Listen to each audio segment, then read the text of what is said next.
श्रावणातील शनिवार असल्यामुळं भरपूर पर्यटक 11 मारुती मंदिर दर्शन करायला येतात बाहेरून.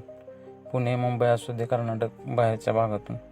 तर असंच काल ॲक्सिडेंटली मारुती मंदिर पारगाव समर्थ स्थापित, त्याला मला जायचा योग आला. 32 शिराळ्यामध्ये जसा वीर मारुती आहे तसं इथं झोळीतील मारुती म्हणून म्हटलं जातं. तर स्थानिकांना मी विचारलं झोळीतील मारुती का म्हणतात.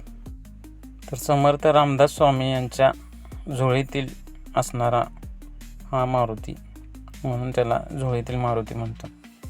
तर असं हे पारगाव येथील समर्थस्थापित मारुती मंदिर. तर छोटीशी अशी सुबक छान मूर्ती आहे मारुतीची.